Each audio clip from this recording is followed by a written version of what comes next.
اگر اللہ اپنے محمد کو اپنے قرآن سے بڑھا دے تو آپ کو اعتراض ہے؟ آپ پوچھیں گے نا کہ بھائی یہ قرآن چھوٹا محمد بڑے، یہ کہاں سے نکال کے لاؤ؟ بھائی نئی آیت نہیں پڑھوں گا، خدا کی قسم نہیں پڑھوں گا، میں نے دونوں آیتیں پڑھ دی اور اب دونوں آیتوں کو تمہارے ذہن میں بیدار کروں گا، اور اگر بیدار ہو گئی میری آج کی محنت سوارت ہے، ورنہ پھر سننا وَنَزَّلْنَا عَلَيْكَ الْكِتَابَ تِبْيَانًا لِكُلِّ شَيْءٍ وَهُدًى وَرَحْمَةً وَبُشْرَىٰ لِلْمُسْلِمِينَ۔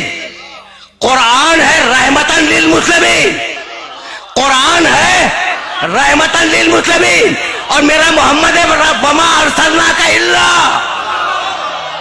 یا کچھ سمجھ میں آیا؟ بھائی اب میں کیا کروں؟ میں نے تو نہیں کہا نا، یہ دونوں آیتیں قرآن میں ہیں، قرآن ہے رحمتاً للمسلمین، مسلمانوں کے رحمت ہے قرآن، اور میرا محمد رحمتاً للعالمین۔ اب خدا کی قسم مجھے نہیں معلوم عالمین کے معنی کیا ہے، مجھے نہیں معلوم، تمہیں اگر معلوم ہو مجھے بتلا دو، میرے علم میں اضافہ ہو جائے گا، لیکن میں اتنا جانتا ہوں عالمین پاکستان کا نام نہیں ہے، عالمین یہ تمہاری پوری زمین کا بھی نام نہیں ہے، تو پھر عالمین ہے کیا؟ اب مجھے تو نہیں معلوم کہ عالمین کیا ہے، لیکن قرآن میں ایک آیت مل گئی اور اس نے عالمین کے معنی سمجھا دیے، اور وہ آیت ہدیہ کروں گا، آگے بڑھ جاؤں گا۔ بھائی توجہات مبذول ہے، عالمین کیا ہے مجھے نہیں معلوم، لیکن سورہ حمد میں کہا بسم اللہ الرحمن الرحیم، الحمدللہ ہے،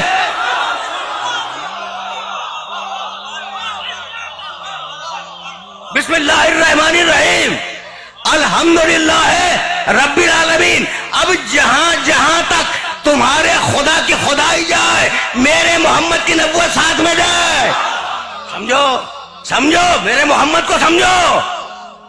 مذاق بنایا ہوا ہے ہم جیسا؟ بھئی عجیب ہے، کبھی اپنی شکل تو دیکھ لیں ہم جیسا۔ دعا دیکھ رہے ہو موسیٰ کی، دیکھ رہے ہو نا، وَاجْعَلْ لِي وَزِيرًا مِّنْ أَهْلِي، وَاجْعَلْ لِي وَزِيرًا مِّنْ أَهْلِي، میرے اہل سے، میرے خاندان سے ایک مجھے وزیر دے دے۔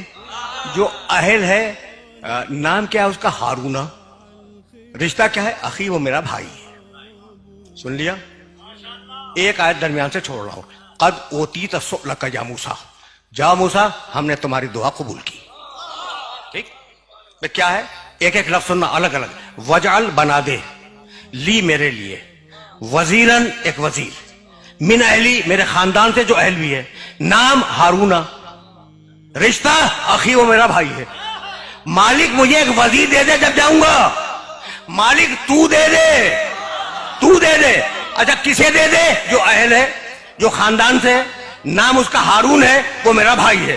تو مالک نام بتلا رہے ہو کہ ہارون ہے، رشتہ بتلا رہے ہو کہ بھائی ہے، کہہ رہے ہو کہ خاندان سے، یہ بھی کہہ رہے ہو کہ وزارت کا اہل بھی ہے، تو خود کیوں نہیں بنا لیتے؟ بھائی قرآن ہے، قرآن ہے۔ بھائی موسیٰ خود بنا لو، کہا بھائی میں وزیر کی سفارش تو کر سکتا ہوں، اپنا وزیر خود نہیں بنا سکتا، تو جو کام نبی اولو العزم نہ کر سکے اس کی طاقت آپ کو کس نے عطا کر دی؟ سمجھ رہے ہو بات کو؟ اب میرے نبی کے سلسلے کی آیت سننا، اور اگر آیت مل جائے تو جو انٹرپریٹیشن کر رہا ہوں اس کا ترجمہ ملا سے ویریفائی کرا لینا کہ میں نے کوئی ڈنڈی تو نہیں مار دی ترجمے میں، ٹھیک ہے نا بھائی؟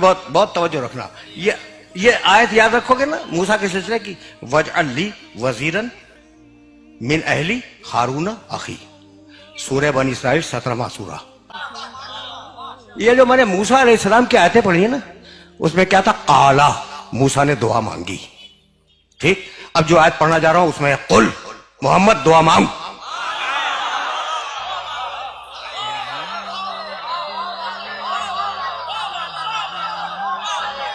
کیا کروں میں کیا کروں؟ مجبوری ہے میری۔ قل، اچھا اب اس آیت سے سب واقف ہیں لیکن میں تو تمہیں کہیں لے جاؤں گا۔ قل رب ادخلنی مدخل صدق واخرجنی مخرج صدق واجعل لی من لدنک سلطانا نصیرا۔ بہت پڑھے لکھے ہو، میرے رسول دعا مانگو کہ مجھے سچائی کے ساتھ مدینے پہنچا دے، سچائی کے ساتھ مکے سے نکال دے، ہجرت کے وقت کی دعا۔ وجعل، بنا دے، لی میرے لیے، من لدن کا اپنے پاس سے، سلطانن ایک طاقتور، نصیرہ مدد کرنے والا۔ تو نصیر مانگا ہے، نصرت نہیں مانگی. سن لیا تم نے بھائی؟ سن لیا نا؟ نہیں بھائی، اب سنو. وجعل لی وزیرا من اہلی، موسیٰ کی دعا یاد کرو. مالک مجھے وزیر دے دے، اپنے پاس سے نہیں، میرے خاندان سے. دونوں آیتوں کو ملا لو. وجعل لی وزیرا من اہلی، مالک مجھے میرے خاندان سے وزیر دے دے. اور محمد رسول اللہ نے کیا کہا؟ وجعل لی من لدنک، مالک اپنے پاس سے دے دے. آیت ہے بھائی، آیت ہے، آیت ہے قرآن کی، دونوں آیتیں ہیں قرآن کی. موسیٰ کا وزیر، موسیٰ نے دعا مانگی میرے خاندان سے دے دے. محمد کا وزیر، محمد کی دعا اپنے پاس سے دے دے. تو موسیٰ کا وزیر آئے گا موسیٰ کے خاندان سے، محمد کا وزیر آئے گا اللہ کے پاس سے. اب سمجھ میں آیا کہ اللہ نے علی کو اپنے گھر میں کیوں پیدا کیا.